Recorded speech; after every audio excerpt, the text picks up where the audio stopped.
I went across the river and I lay down to sleep. Went across the river and lay down to sleep. I went across the river and I lay down to sleep. When I woke up, I had shackles on my feet. It takes worried man to sing a worried song. It takes worried man to sing a worried song. It takes worried man to sing a worried song. I'm worried now, but I won't be worried long. 21 links of chain around my leg. 21 links of chain around my leg.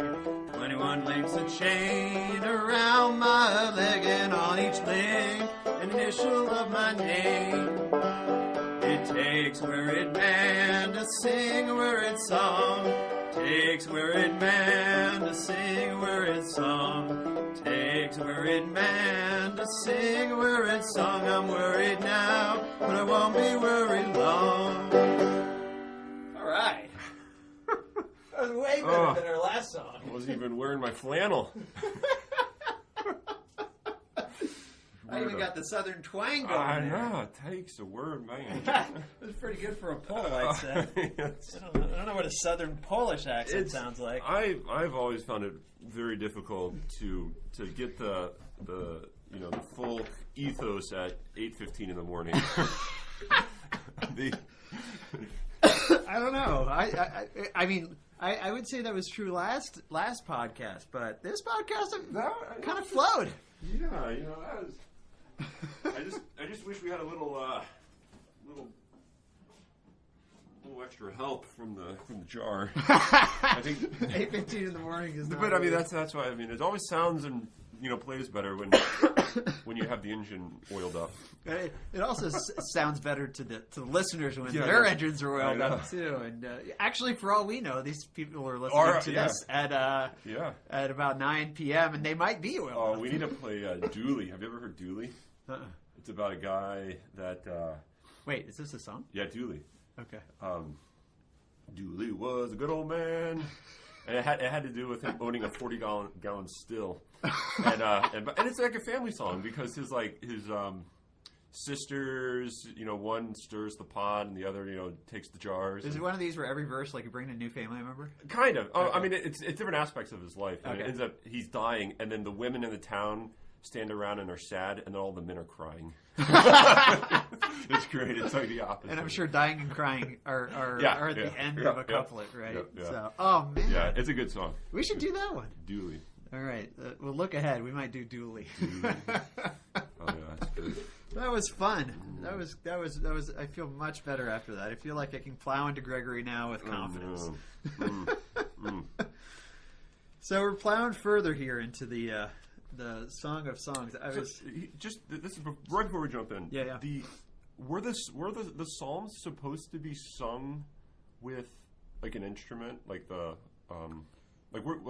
do you know what they were? So I think there's this is probably more who does Old Testament psalms? It's probably a Ramage and Zia question, but from what I understand, and I think I'm stealing this from Joseph Fessio, they probably chanted them, and it probably sounded somewhat like sort of Gregorian chant. But in the Psalms themselves, they actually talk about using instruments. Yeah. So I'm guessing that there's lyres and timbrels, whatever timbrels are. Yeah. Maybe it's some sort of drumish thing. Yeah, maybe a tambourine-ish kind of thing. I don't know. I don't know. But I'm interesting. I think. Yeah, I mean, there's a question of like what was their liturgical setting, but they were also taken over in sort of individual prayer too. So, obviously that happened in the Christian realm, but I think it happened in the Judaic realm before that too. But man, I'm not the expert on that. I was just wondering if it was more kind of some of them were like they got different forms of music, like some are more folksy or. I don't.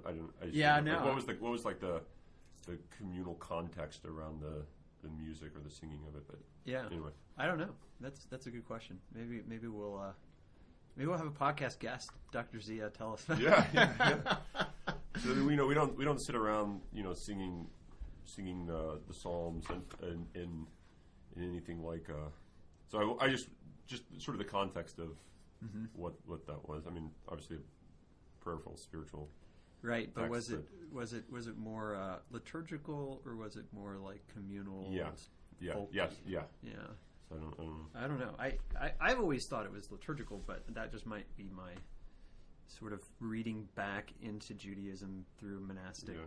And I mean, hours, just because the last 4 Psalms are all they're like the lauds, and so you get all this like, I mean, it ends with this real, almost quasi like hoedown sort of. I mean, get all the stuff out, guys. Yeah. Now's the time to. The grand finale. Yeah. Call out all the instruments. Yeah, get them all out. Take your last cymbals. break. We got to be clashing cymbals here. Right? I don't know. That was just. That is kind of how jam sessions work, though. Right? Yeah. I mean, they do end like that. Yeah, right? and it's and everyone comes in and. Yeah, and it's like I don't care if all you can do is the tambourine, jump in. As the dad from the Darlings from Andy Griffith says, just jump in and hang on. Okay, sorry. It's the hanging on part that's the hard one, right? Which I experienced last time. But okay, let's get into the bride and the bridegroom here again, and we're starting with, if I'm correct here, the lily of the valley, right? So a couple themes in this that I mean, I feel like at this point in the game, I feel like we kind of know Gregory. Yeah. Yeah. And as you read this, especially because this is his old man work, right? This is after he's done everything. You're like, oh, I know where he's going with this. Oh yeah, this totally reminds me of the Catechetical Discourse. And this part here is exactly what he was talking about, the life of Moses. And so you kind of know when he brings up even images, right? Like, actually, I was kind of shocked when the whole section on the cleft in the rock, he did not mention Moses. Yeah. I mean, that was kind of blew me away. I was totally expecting that because that's Gregory, right? I mean, he's huge on Moses and the cleft in the rock. It was a pretty central point in that work, I think. But he didn't bring it up here, which was interesting. But who knows? Maybe he had it in the background, or maybe he does bring it up. Remember, this is just snippets. An excerpt. Yeah, this is snippets. Right. But still, I think it's been fun to see like the little foxes, right? I mean, let's just go quickly there. Yeah, that's why we're going to do little boxes, right? Yeah, listen to Pete Seeger's Little Boxes if you have time. It's pretty lippy. Jagger and I thought we might get fired if we sang it. So. But it might come up in the podcast in the future. We still might sing it nonetheless. Well, we both have tenure now. Right? But the Little Foxes theme, right? It was interesting because it reminded me of the picture on the front of the Great Catechism, right? The Catechetical Discourse, and his sort of, I guess, is sort of like flipping off Satan, right? Yeah. and he sees Jesus doing this, right? I mean, I love this transition. The way that he does this is so well. So the foxes, right? So the verse is, "Catch us the little foxes that destroy the vines, for our vineyard hath flourished." And there was an interesting endnote, on this, saying like this line actually might have been thrown in from some other song, like some sort of like vine dressers / like harvest of the grapes song. Nonetheless, it's a part of the canticle, which is important. But I love how he does this, right? He says the little fox is Satan, and he kind of talks about Satan, the great apostate. But this paragraph on 194, where the first full paragraph here. Let me just read it and then go into the next paragraph a little bit, because I love it, because he's just so. I mean, Gregory himself is slipping off Satan here. It was he who broke down the barriers between the nations, which were established clearly by the Most High in accordance with the number of his angels. He swooped down on the world like a bird upon a nest. He carried off the lost sheep. It was he who said that he would set his throne above the heavens and become like the Most High.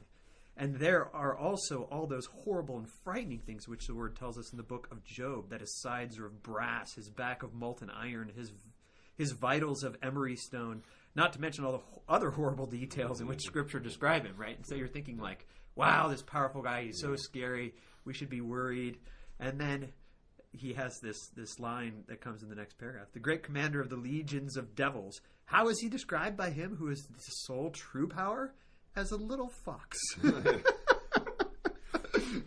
I mean, that's just great, right? Yeah. So it's not like you're going after which we lots of times we think this, right? That you're going after, the polar bear or the wild boar. He even says, right? He doesn't even mention that he's. This is the next page, 195. For he does not say, hunt the boar of the forest that ravages God's vine, nor the solitary wild boar, nor the roaring lion, nor the great whale, nor the sea serpent. All these like worthy words that might be for like an adversary that was formidable. Instead, he says, all these are but little foxes, pitiful and miserable when compared with. And now he says, not him who is sole true power, but with our strength, right? And so there's this unity that he now sees, and of course this is all he sees it as a progression, right? In the Song of Songs, right? It's the bride has arisen, has come, has become beautiful, has become the dove, the image of the dove, right? All these things have already happened to her, so that when she faces. Or when she looks at the flourishing vineyard, and he says the vine is human nature, which has flourished in Christ, then the enemies at this point are mere foxes that are easily dispatched, for example, with a table leg. Yeah, you gotta swing that table leg at it. Well, we got to tell the story, right? So Dr. Jager's chickens were being threatened by a fox in town. Well, I mean, one was not just threatened. One was Assaulted. taken away. Assaulted. Yes. In many ways, the lost chicken. He carried off the lost sheep, right? He did carry him off. He did carry off the lost sheep and devoured him. Then he talked about. So the battle was begun, right? And it wasn't instigated by us. It was instigated by the fox. So Dr. Jager asked if he could borrow my gun, which I was fine with, but our wives were not fine with. So the guns had to be put away, and they weren't allowed to be brought out. So too many kids playing around. You don't want to mistake a kid for or a kid for a fox, right? Yeah. So the fox came, and Jager, you were perched out, right? Yeah, we had the lookout. The kids were in the garage. It was actually, I don't know how long you want to make the story. They were sitting in one of these little like Rubbermaid bucket things. Like a big, like, they were hiding storage. in the bucket. The kids were hiding in this like big Rubbermaid storage bucket with coats on them, and they were just sitting there waiting. And they were doing their silent reading for the day, and it was nice and quiet and comfortable. And then all of a sudden, they saw the fox come back, and they're like, oh. And then of course, like they jump up and scare the fox a little bit. But the fox was really bold at this time because it realized, look, I just got one chicken, I'm coming back for another. And so, and that's when they came in and got me. And so you went out there. So I went out with no gun, no weapons, merely the stone, the sling, and the name of the Lord, right? and a walnut table leg. And I grabbed I took apart an old table or desk, and it had a walnut leg, and I just walk up to the fox, and it's just sitting there looking at me. Waiting for you to leave so I could get the chicken. And it thought, I have power over you, man. and so I walk up to it, and I'm going to swing at it like a baseball bat, sort of Grand Slam style. And then it starts trotting away, but I don't want it to leave unscathed, so I swing the table leg at it, and I knock it. I knock it a good one. And he didn't come back, did he? He didn't come back. Well, he came. We saw him about... How long has it been? 4 months later. I mean, John just saw him, my neighbor, about 3 weeks ago. Sounds like we're gonna have to do some more silent reading time in buckets. Yeah. With the number of chickens multiplying in the neighborhood. Yeah. I think the foxes will also multiply. Oh yeah. Well, and that also means that their adversaries are going to be armed. Yeah. With whatever his wife approved. Yeah. That's right. Which table legs apparently work. Table legs do work. I like this story because So when I read this, I was thinking of. oh, so was I. I was thinking of the foxes that I have come to contact with. Yeah, and this is why we had a question or two from students about raising chickens and what the heck that means for living a life in the world, and I think actually Joseph Fessio, going back to Father Fessio, who started Ignatius Press, the Jesuit, he decided that he was going to get land and get sheep and raise sheep so that he could know what the Lord was talking about. Mm-hmm. He specifically did it in order that we might say, see the gospel for what it is. Yeah. And so I feel like that battle with the fox has helped us to understand what Gregory's getting at here, right? Now, for people back in classical times, right? I mean, this was all just a part of the fabric of their environment, right? Yeah. Which it's not for us. So so it's important that we sort of make it the fabric of our environment in some way, right? Yeah. I mean, it would almost be like if we use the example of a raccoon getting into your garbage or getting into. I mean, like everyone. I mean, maybe not actually now, but I mean, it's a fairly common if you live out in the country. Or, I mean, it's just something that's there. It's just kind of small. The raccoon doesn't make its big presence known. It's kind of sneaks in, does its thing, and it's and usually it sees you and it skedaddles. And it gets out of there. Right? And when light comes. Yeah, I mean, we could do a spiritual interpretation of the raccoon. Yeah, but the raccoon eating the garbage. The raccoon is a specifically North American animal, I think. Going back to Pocahontas. Yeah. But I think that's true. So I actually don't think Gregory would have even been familiar with the raccoon, which is very interesting to think about. But that might not be true. I might be lying on that. Ask Dr. Schramm. But it's also, I mean, I don't know. So they used what was known to them, and so a lot of local. So it's not. I would imagine the writers of Scripture thought about using, imagery that the readers would be aware of. Right.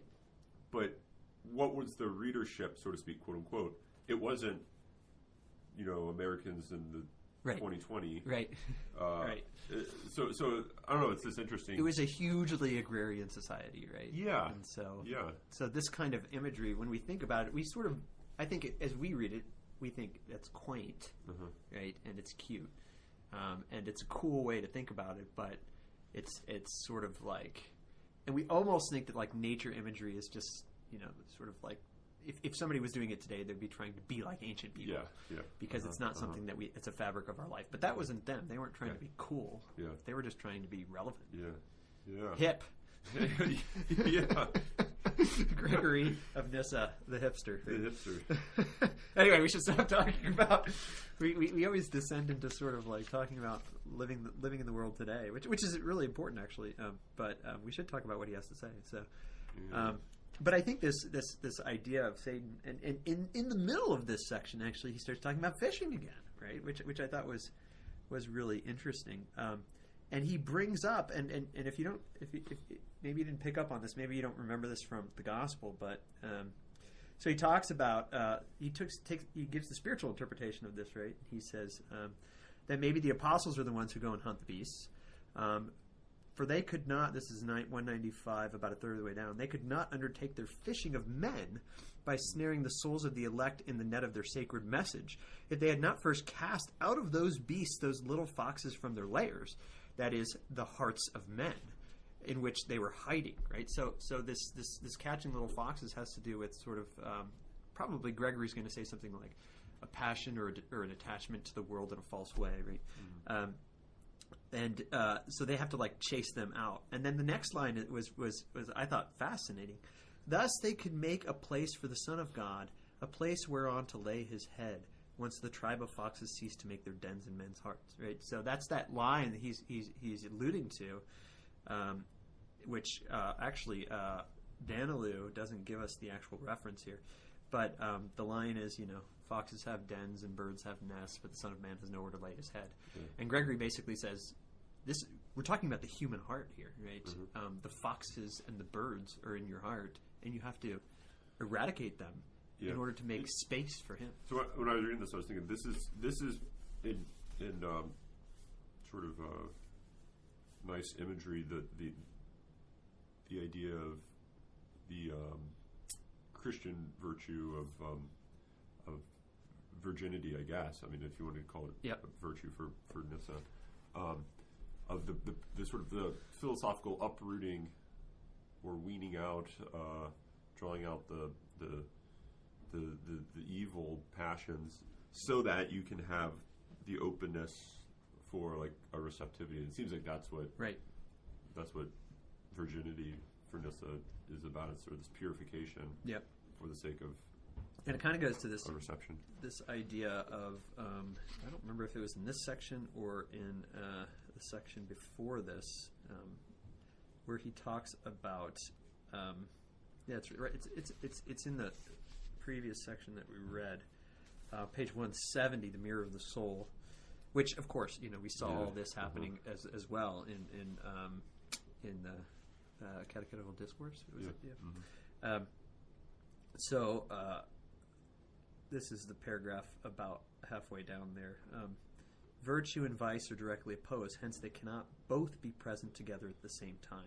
If one rejects temperance, he must necessarily fall into a life of incontinence.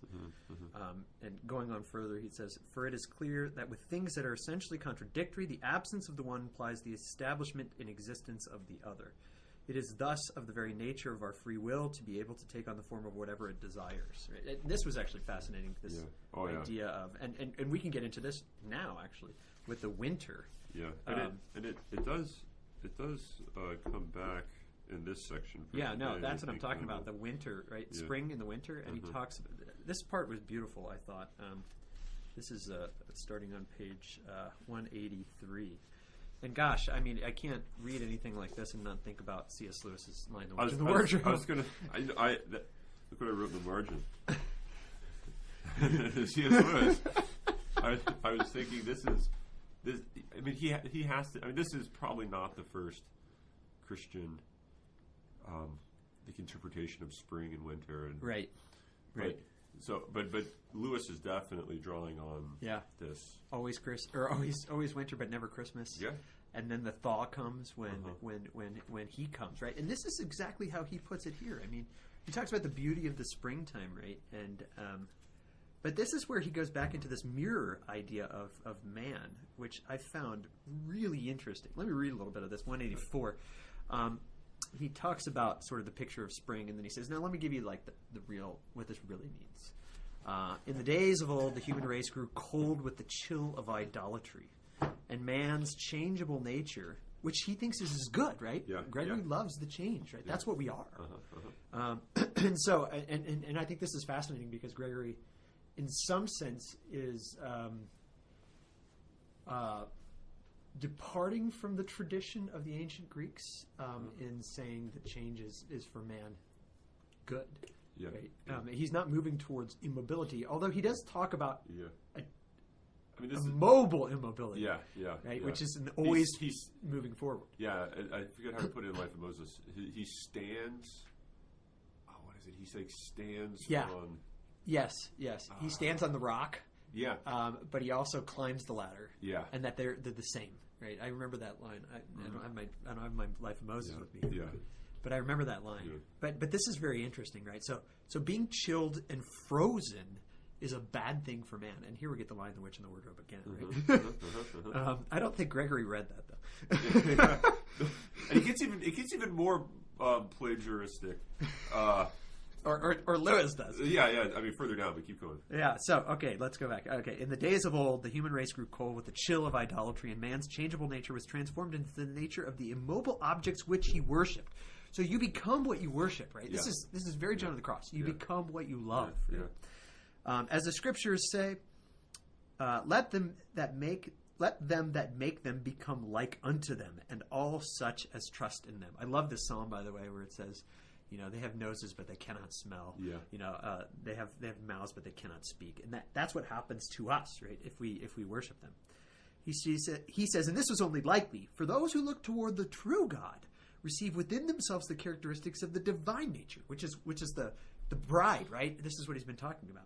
So too, those who turn their minds to the vanity of idols are transformed into the objects which they look at and become stones instead of men. right? What? That's Lewis too. I know. It's exactly Lewis, right? This is they turn from Aslan, and they become stones by the White Witch, right? And it's only when Aslan comes into the courtyard of the castle of the White Witch and breathes on them that they become men again, right? And this is what he says, right? Turned thus to stone by the worship of idols, human nature became immovable and unable to advance, right? That's the bad thing, right? When you're immovable, you're unable to advance because you're not immovable as God, right? Who is beyond movability. Right? Yeah. Instead, you are movable. And if you don't move, then you become nothing, right? I think that's really what we want to say. It had become stiff with the chill of idolatry, and therefore the sun of justice rose in this cruel winter. The spring came, the south wind dispelled the chill, and together with the rising of the sun's rays warmed everything that lay in its path, right? And then he starts quoting Psalm 113 again. The rock was changed into pools of water and the stony hill into a fountain of water. And then he beautifully moves right into John the Baptist, right? This is fascinating, right? Even these very stones are being raised up to become children of Abraham. And he says, this is spiritually interpreted too, right? Sometimes I think we think the Old Testament should be spiritually interpreted and the gospel shouldn't be. But Gregory's denying that here, right? He's saying, oh no. Like when we talk about this, we're talking about the stones being raised up into the children of Abraham is the idolaters, the Gentiles, we might even say, or the Jews who have become idolatrous, being turned into true children of Abraham in the Son, right? So I just found this part to be fascinating because it takes into account his sort of mirror imagery, and that we become what we look at, we become what we worship, we become that which we reflect. Remember the mirror being turned around and reflecting your own arse, right? It's hard to forget that one. It's hard to forget that one, which is why I think images like that are good. But instead, by him coming in and us turning back toward him, we become fleshy again, right? And he says something like that, right? Fleshy in a good way, right? Not in a bad way. But I also like this how he continues in this section. So the love is looking to her from the window. She sees him from the window and from the lattice work, right? He says the window is the prophets, the lattice work or the grill work is the law, right? And so it's interesting because when I read the Song of Songs and I read that part, it's a very fascinating imagery because you see the lover looking through the lattice work at his beloved, and she sees him, and there's sort of an enticement to unity, right? But she doesn't like? Wasn't there something like? Doesn't fully see him? I don't know. Or I thought there was something along the line. I don't know. We should have our scriptures here too. Yeah. I vaguely recall that couldn't get a full glimpse at him. Yeah, and that's kind of what he gets into here, right? That's why it's a grill work in a window, and he says that the even though it's a grill work, it's kind of like a wall, right? And the wall is separating you from them, but the gospel tears down the wall. And after tearing down the wall, then the true light enlightens all the interior by the rays of the gospel, as he says in 185, right? And so this idea that we and I love how he says that this goes back to the odor filling the whole room in the gospel. He says it's now filled the whole world. The light has filled the whole world, and no longer do we have to see him through the lattice work, but we are, in a sense, united in the nuptial chamber. And I think he says that somewhere here about the nuptial union that takes place. I know I highlighted that somewhere, but I don't remember where it was. It might have been in the last one. But again, it goes back to that idea that we were talking about originally as we looked at the Song of Songs as sort of this sexual desire in marriage being an archetype of all of the perfection of man being united with God. Right? You got any burning things? Because I've got more stuff I can keep going. No, I mean, so let's see. I thought the wound of love section was especially interesting. So this was section 38 of page 178, and arise and come. 41. Those were two very interesting. Here it is. Here's the nuptial joy, right in that wound of love section, right? When he says, I am wounded by love, and he talks about the arrow and Yeah. how you hold an arrow, and then how the left hand and the right hand of the lover is described by the bride, or the wish that she has that, oh, if my head were in his left hand, and that I was in his right. But he says, he talks about sort of archery, right? But he specifically says there at the top of 179, right? By the tearing away of the arrow, she opens, as it were, a door, an entrance into herself. I mean, we're getting nuptial here, right? For no sooner does she receive the dart of love than the image of archery is transformed into a scene of nuptial joy. Right? Gregory is not a prude here. Right? And yet, at the same time, he says, "This the passionate imagery is a description of purity." Yeah, and this is. I think this would be like the great, I don't know, right hook to like the Christopher West approach to theology of the body. Oh boy! No, I didn't know we were going there. Yeah. All right. No.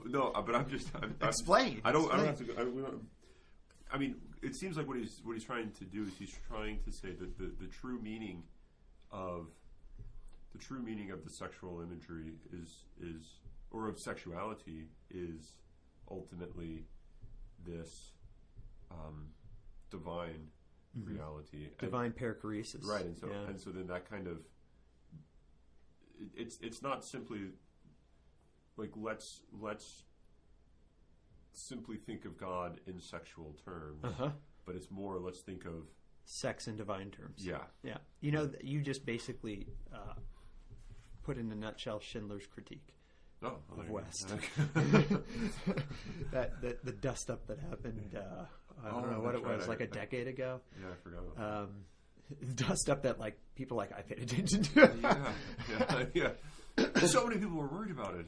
There were there was fight. I mean, Janet Smith came out swinging at Schindler. Yeah. I mean, it was nasty. Yeah. If you guys are interested, I suggest look at that exchange that happens. And interestingly, West went to the John Paul II Institute, I believe, under Schindler. But his critique, I think, is an interesting one, and I think it's your critique, what you said, right? Which way does the analogy go? Yeah. Is God like sex, or is sex like God? Right. Yeah. And I think Gregory is trying to point to the Schindlerian side of this, right? Yeah. To say, all of this is an image of the real unity. And that point we saw at the very beginning of his commentary on Song of Songs, Nyssa brought up the idea, you might be very baffled as to why we're using such passionate language when we just said things like, don't be wedded to the passions. But then he says that he it even actually says paradoxical, right? Yeah. But it like purifies the passionate, the earthly passionate life, not in the sense that it says it's a inherently bad thing, but I think he's trying to show that its true meaning is understood. Like the true meaning of all of this imagery is like the true meaning of feasting on wine and grapes and what have you. That's ultimately to be found in Christ. I think you don't say, "Oh, this is the true meaning," and therefore we can kind of understand Christ in these terms. Right. Well, and that's what I think we do a lot, right? We look at the scriptures and we think when people make interpretations of the scriptures like this, we're like, oh, well, that's helpful. Yeah. It's helpful to think about that. And I know we should think about scripture a lot. So let's think about scripture a lot and use these kind of like ideas. But that's not what's happening. Right? He's saying, no, this is just what it means. And he says this a number of times. He says like, okay, so it says this. Let me tell you what the real meaning of this is. Yeah. And he's not saying like, here's how I'm going to wax and wane about life. And we kind of talked about this when we first talked about Song of Songs. But instead, this is really there, right? I also like your idea of the passionate being purified by purity. And what it is like, it's again a rejection of a false dichotomy, right? Yeah. You're either passionate or you're pure. And if you're pure, you're stoic. And if you're passionate, then you're hedonistic. Yeah. And Gregory's like, dude, who says those are my two options? Yeah. I refuse to make that choice. Instead, I'm going to be passionately pure. Yeah, right. Which that's exactly. which doesn't make sense to the person who has to say either or, right? I mean, it's the same thing he says with it. You're either satisfied or you're unsatisfied, Or you're changing or you're not changing. Yeah, and he says, yeah, yeah, but make that or inclusive. Yeah, exactly. And affirm both. Yeah, and I think it's very interesting how he does that here, because I think it's helping me to understand what he means when he talks about sort of the passions as being bad, because they're not bad in and of themselves. They're bad when they are excluded, excluded from purity, or one might say in opposition to. Yeah, because ultimately they're not in opposition to, right? It's a false understanding of human nature. Yeah, which is great, right? Okay, but let's go. I don't know if you have more to say in the wound of love. Well, I liked on 179 going on 180. I thought this was cool. Oh yeah. Where do we begin? Thus, the bridegroom and our archer are the same. Of course, this is great. It's supposed to be like Gaston or something. No, but Gaston doesn't actually get the bride at the end. I know. And the bride and the maybe more like Oedipus, right? He was the archer. Yeah, that's right. And the bride. No, not Oedipus. I'm sorry. I'm totally derailing you. Yeah. Ulysses. Okay. Right. Ulysses. Yeah. No, Oedipus. No, not like Oedipus. Yeah, he couldn't hit a target if it was at least after he was blind. Yeah. And the bride and the arrow is the purified soul, which he takes and aims at a good target. Thus does he allow the bride to share in his eternal incorruptibility. With his right hand he gives her the grace of years and a long life, and with his left he dispenses the wealth of eternal riches and the glory of God, in which those who seek the glory of the world cannot share. This is why he says, his left hand is under my head. This is what I found really interesting about this section. And this is the way he aims the arrow towards the mark.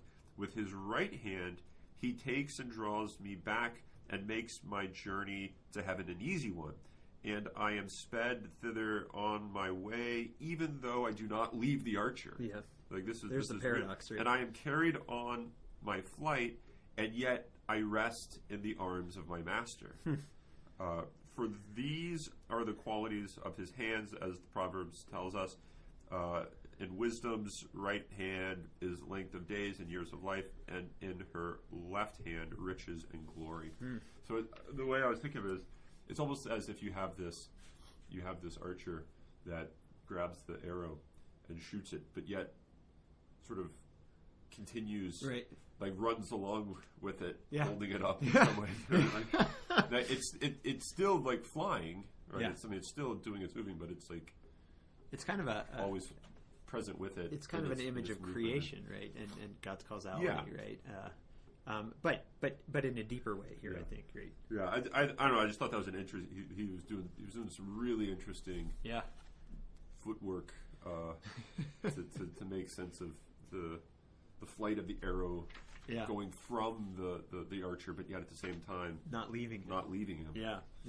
Because there's a resting, there's a holding of the beloved that's being described, and I really think that's what a metaphysics of creation has to get. It has to get being coming from God, being without a complete divorce, right? And yet without, or there still being a real movement or distinction, or But it turns out to be a movement within, into yourself, and into the world, right? Into reality, where he already is, right? So in an interesting, I mean, this is Augustine again, right? It's Augustine's. Why do I say that I'm going to you when you're here within me, and you're more intimate to me than I am to myself, right? And higher than my highest, and more intimate than my most intimate, right? And how is this a movement within? A unity, right? Which a unity that has to be, right? We have to participate in being in order to be, right? Whatever participate means, of course. which more and more is making me think beauty. That's what beauty is. But let's go to I love the winter is now past. That just I almost think Lewis quoted that. Yeah, no, I mean, he might have. He's just stealing that directly from the Song If of I Songs. could go back to the C.S. Lewis library, I would look to see if he had Gregory of Nyssa in his library, or if he had notes in his Bible on the Song of Songs, or if he had notes in his own writing of the Narnia books, pointing to Nyssa or the Song of Songs, or maybe Origin for that matter. Yeah. Who knows, right? Yeah. I don't know. This, I mean, I imagine this is like I said earlier, a theme. Yeah. A patristic theme. Yeah. Spring, coming to life, right. Resurrection. And we have to remember that Gregory is writing a commentary on the Song of Songs. His homilies on the Song of Songs are commentary based on a commentary that was already written by Origen. Right? Yeah, yeah. And so I kind of wish that I had read that first to see where Gregory's going with Origen, where he's departing from Origen, right. what he's getting from Origen, and yet what's original to him. Because a lot of this stuff, I think, wow, this is really good, but it could have been Origen that first said that. Right? Right. Not to disparage Gregory. Obviously, he sees goodness when he sees it. Yeah. Right? Or he knows goodness when he sees it. Otherwise, he'd be like, what? Would you call me a new theologian? Yeah. Exactly. Of course I'm saying what Origen said. Yeah. Otherwise, it's nouvelle théologie. We don't want that. But let's go to... before we get to... what did you want to talk about next? I like the Arise and Come. Yeah. Which page is that? That is... Oh, yeah. Here it is. 186. 186, right? yeah. Yeah, and this actually leads right into the next theme of From Dove to Dove, which I want to get to, too. Okay. So I like how he starts this, or at least this section of it, that is given to us by Danilou, with the healing of the paralytic by Christ, right? He says to him, "Arise and walk," right? He doesn't just say, "Arise," but he says, "Walk," right? And so he's gonna, of course, this is gonna follow that epictasis, right? That Philippians 3:13, which is as we've seen, not only here, and Danilou points out this is an obsession of his, but we already know this, right, from the other stuff that we've been reading, and so the arise is the thing that most people concentrate on, right? So the lame man can arise. But the walking, not merely to demonstrate that he's healed, but to move somewhere is what Gregory wants to, I think, emphasize here, right? So Canticle 2:13, right? Arise and come is the precursor to this reality that happens in the gospel. But the gospel itself should be interpreted spiritually. Yeah. Which is not saying it's not a real event, and Gregory says that, right? I'm not saying these aren't real events, but they do have a further meaning to them. And I wonder, it would be interesting to go back to all the healings of the paralytics in the Gospels, and how many of them arise and walk, and then Christ says, "Follow me," and they follow him. Right? So that they can't actually live the point of rising unless they follow, right? So there's no point in being able to walk unless you're walking somewhere. Yeah, and you're going to this goes back to the life of Moses, right? Arise and walk and follow me, and by follow me he means make sure that my back is in your sight. Yeah, right? It's about the backside of God, right? And the one who is going the right way always sees the back of his leader, right? That's the quote from Life of Moses, I think, right? But it's not just sort of this like there's this. He starts getting into this understanding of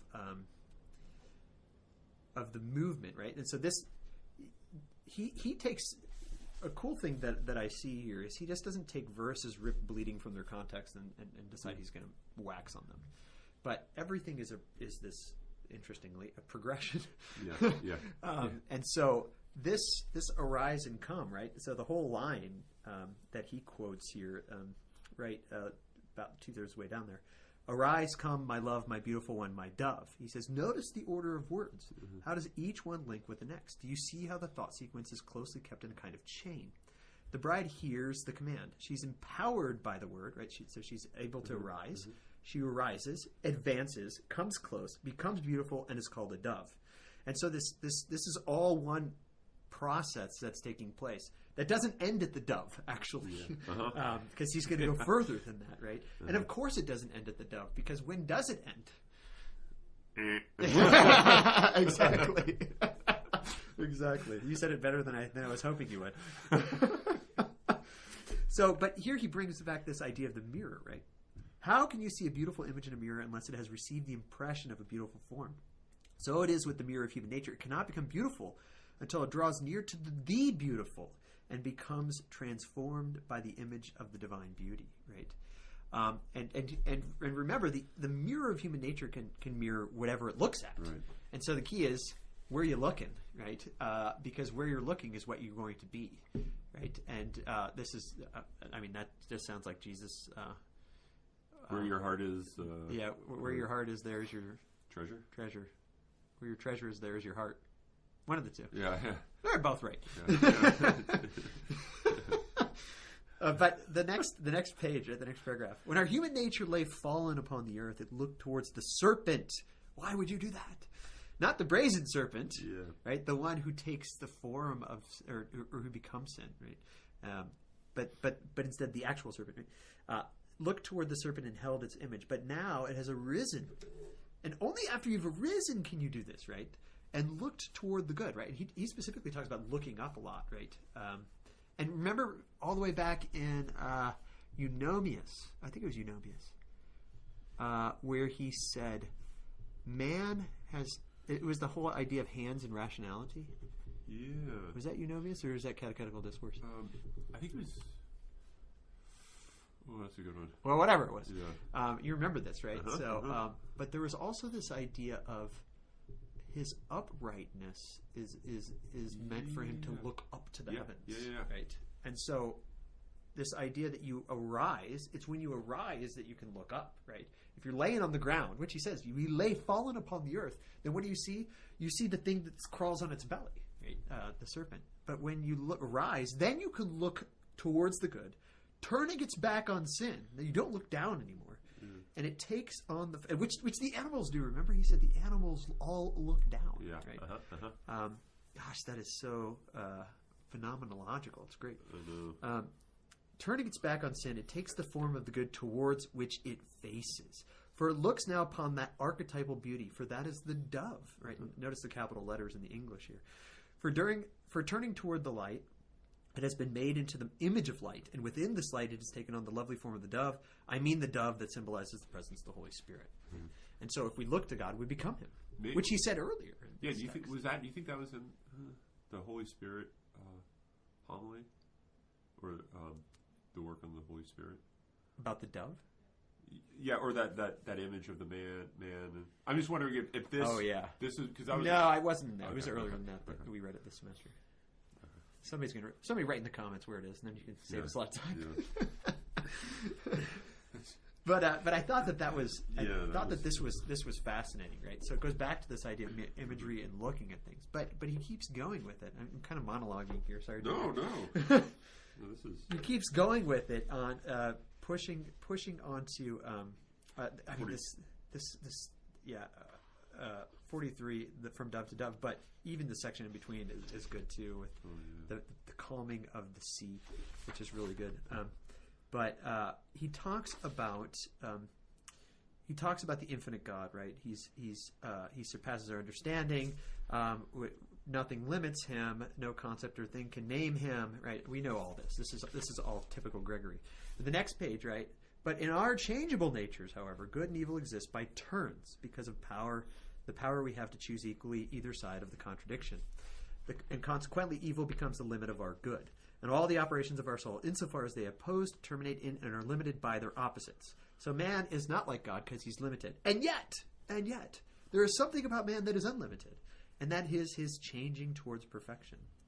And so he says, the divine nature is simple and is unlimited. Man is limited, and yet man is also unlimited because he can always move forward, right? And in fact, that's what he named as what perfection was in to Caesarius. What did he write to Caesarius recently? It was the life of Moses, the very beginning, right? And here he says it again, right? It's utterly immune to any participation in evil. He's talking about God, right? It sees no boundary within its own perfection. When, therefore, it draws human nature to participate in its perfection, right? To participate in its perfection, when it puts its hand under the head. Because of the divine transcendence, it must always be superior to our nature in the same degree. Always infinitely more. He's always infinitely more. Even though we move towards him. This is the paradox. Right? The soul grows by its constant participation in that which it transcends it, and yet the perfection in which the soul shares remains ever the same, and is always discovered by the soul to be transcendent to the same degree. So even though you move towards God, he's always as much more than he was before. And so there's this weird, and this is like, I think this goes back to his idea that moving is standing still. Yeah. Right? And movability is immovability in a good way, right? But he goes on. Later on, he talks about the lattices, right, and the windows again.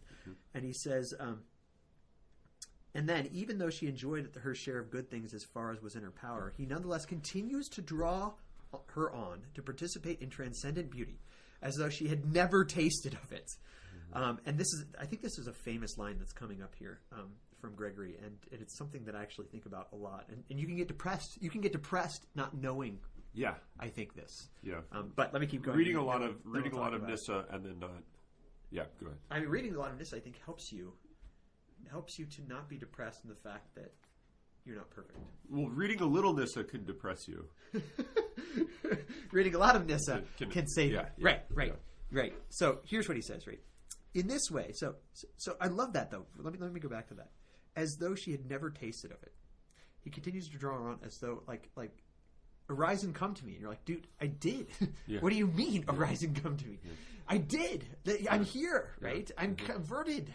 And it's almost like you aren't. Yeah. And this is why he says, in this way, her desire grows as she goes on to each new stage of development. That's just, this is so good. Eros and agape are in direct proportion rather than indirect. Yeah. It's not the more that you gain God, the less that you desire him, but rather, what's that C.S. Lewis quote that Schindler gave? From Psyche. Yeah, the footnote. Until we have faces. Till we have faces. Yeah. Let me just find this real quick. This is such a good quote. It's on the right hand side of the page. Oh, okay, good. I found it. Okay. It was when I was happiest that I longed the most. There we go. Okay. It was when I was happiest that I longed the most. I mean, gosh, that is... Man, why does this class just become one about C.S. Lewis? Right? But that's what he says here, right? Her desire grows as she goes on to each new stage of development. So you become more united with God, and you desire him more, right? I think that happens in marriage, actually, too. And because of the transcendence of the graces which she finds ever beyond her, she always seems to be beginning anew. That's the line, I think. That's the famous one. Always seems to be beginning. You're always a beginner in the spiritual life, right? Although I hate that word, spiritual life. But you're always, because what do you see before you? Infinite more, right? Yeah. And this is, but I think we have a lived experience of this, or some of us do, in that if you get married and you have your first year, your first anniversary, and you're like, wow, this is great. We're still in like the honeymoon stage, so to speak. Right? Yeah.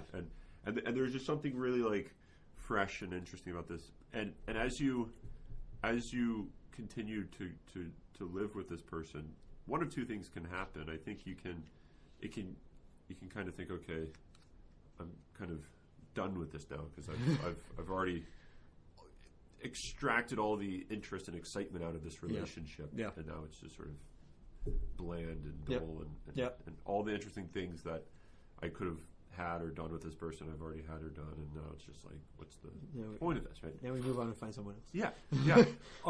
Right. So or it can be that you have that continued, if you want to call it in a somewhat cheesy way, honeymoon stage. Yeah. That continues even to the your 50th anniversary, what have you, where you have old Bill still flirting with June on their 58th anniversage, right? And about these inside jokes from when they were younger. I mean, there's something real, fresh, young, new, right, it's sort of like the beginning stages of a relationship still being able to be experienced and participated in all the more because of the fidelity over that long period of time. Right. Sort of the static commitment, right, yet opens up this continually renewing of that initial quote unquote honeymoon stage. There's an ever new. I mean, that's the words of Scripture, right? Ever new. Right? Yeah. There's an ever newness to God, just like there's an ever newness to every mystery, right? And so instead of looking at the mystery in a depressing way, you look at the mystery in an exciting way, right? I mean, it's like mystery is the only great adventure. It seems to be. It's like you wake up and you're like, oh shoot, I don't know my spouse completely. This is horrible. Yeah. Actually, as you get to know your spouse better and better, you realize there's more facets that you've never explored. Yeah. And it's exciting. Yeah. And you realize, what the hell was I thinking when I was 24 and I jumped into this? I didn't know this person at all. Yeah. Yeah. Whereas you thought that was like the moment of great unity there. Yeah. Because you were excited and fresh. But I think it gets the deeper that the mystery becomes, the more exciting and fresh it becomes, which goes back to the C.S. Lewis quote, right? I was happiest when I was happiest, I longed most. Yeah. Right. Yeah. And then I think that's why he then goes on in the next paragraph, top of this paragraph's killer. For this reason, the word says once again. So again, he says to his awakened bride. Yeah, to his awakened. He already woke her up. Yeah. Arise, and when she has come, that is, when she's already come, he says, come. Yeah. For he who is rising can always rise. And for him who runs to the Lord, the open field of the divine course is never exhausted. Yeah. We must therefore constantly arouse ourselves and never stop drawing closer and closer in our course. For as often as he says, arise and come, he gives us the power to rise and make progress. Mm-hmm. And then in the next paragraph, that's where you get the title of this book. Yep. The being well, I mean, it's from St. Paul, but the reference he makes transformed from glory to glory. Yeah. I mean, this the next line is really good, actually. In this light, you must understand the sequel. In bidding the bride to become beautiful, even though she is beautiful, he reminds us of the words of the apostles, who bids the same image to be transformed from glory to glory. Yeah. And I think it's this idea of moving towards perfection more and more. I mean, again, this is one of the reasons I went to teach this class in the first place, was to understand this. And it's always been, ever since I read The Life of Moses way back when, it's been something that I've thought about. And I couldn't reconcile the immovability of God, the transcendence of God, and that not being the perfection of man. But Gregory has really, I think, cleared it up for me a lot. And it was because I was making a choice, right? Immovability or movability. Which one do you want? And I would always go for immovability, like the ancient Greeks did. Yeah. Whereas Gregory's like, it's not a choice you have to make. In fact, it's not a choice you should make. Right. Because constant movability is immovability for the creature. Yeah. Which I think is just awesome.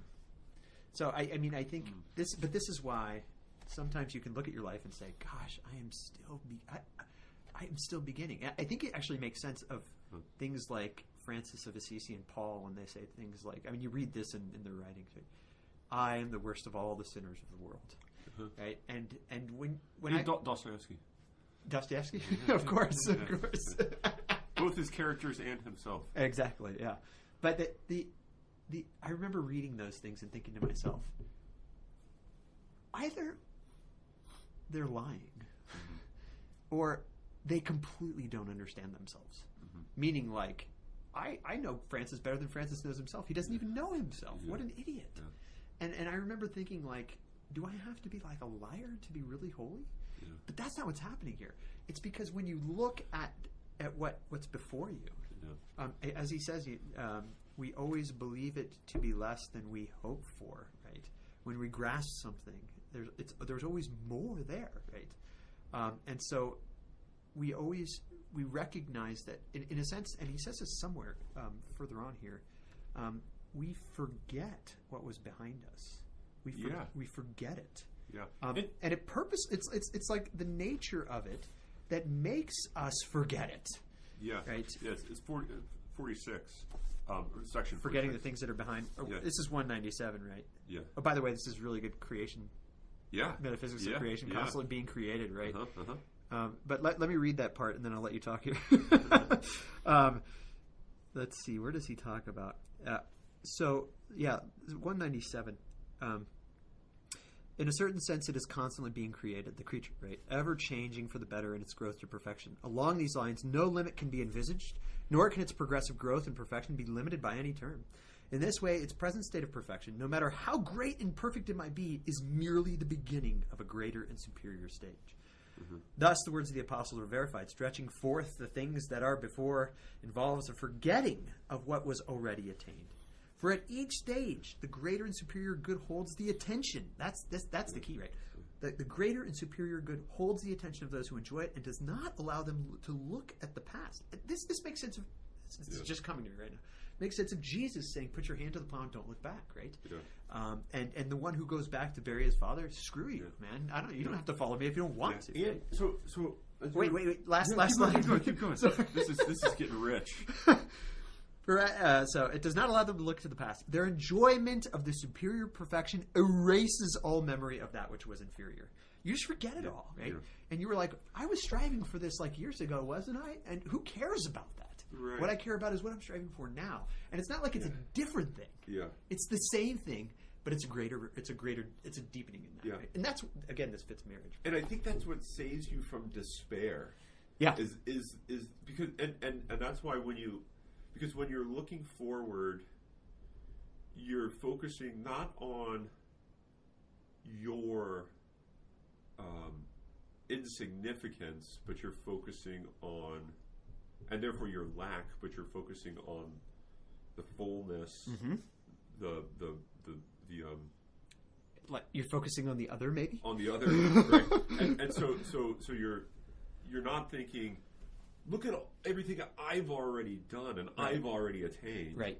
You're thinking, look at all the good that still can be known and chosen and loved. Yeah. And so you're not turning into yourself by saying, I've worked so hard and accomplished this. Right. Isn't this enough? Yeah. It's that I think is so when you read Nyssa or this eternal progress idea, and you get depressed or you despair, that might reveal that you actually have an egotistical view of the will. That the mirror of yourself is aimed at your arse. Yeah. And because you're focusing on what you have done. Right. And if you become what you look at, and you look at yourself, you become nothing. Yeah. Right. Yeah. I mean, and I think that comes into play here too, right? Yeah. So only if you're looking ahead to him, at him and his greatness, and I love how he puts it with the image. I think it was in the other part where he talked about the field, right? The open field. I mean, imagine being in an open field, right? I keep imagining scenes from The Sound of Music. Yeah. Or Franz Jägerstatter's A Hidden Life, both of which are taking place in the mountains of Austria, and they're just beautiful scenery. But I imagine like just the I don't know how to explain it, the sort of exuberant, open joy that your heart just automatically moves towards this openness, and it makes you want to run. Right? Even as an adult. Yeah. You want to run. You go out into it. Yes. Which is exactly what Schindler says in this chapter about the will. Of course. Right? Of course. Right. Listen to our podcast on Schindler. Yeah. I mean, that's what he says. The will is the gift of oneself to the other. Yeah. Right? So you're choosing. It's not taking things in, but it's moving into you moving into those things, giving yourself in an ontological way. Yeah.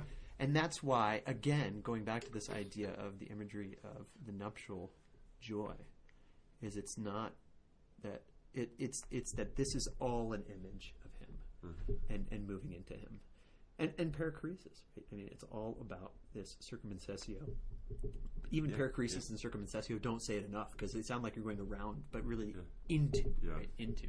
And again, it's C.S. Lewis saying, "I want to go into the sunset." It's kind of like spiraling, but you're closing in on the center, so you're always sort of moving into the center of the circle, but you can always move closer and closer to the center. Yeah.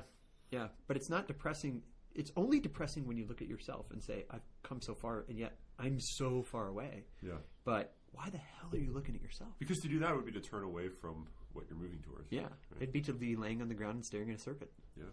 So. It's not good. So don't do that, guys. No. Okay. I don't know how to end our podcast. Yeah, I don't know. Yeah. But I think that this has been a really helpful conversation. It's been great. So why don't you play some little boxes? Can you bring that up? Little boxes. Get some little boxes. Maybe one of these days we'll be singing this on the podcast. I think just to show you how much I like little boxes, I actually downloaded it illegally.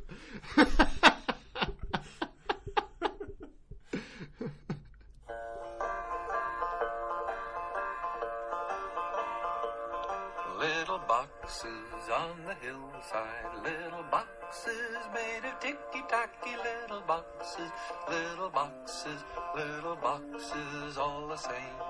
There's a green one and a pink one and a blue one and a yellow one, and they're all made out of ticky-tacky and they all look just the same. And the people in the houses all went to the university, and they all got put in boxes, little boxes all the same. And there's doctors and there's lawyers and business executives, and they all get put in boxes and they all come out the same.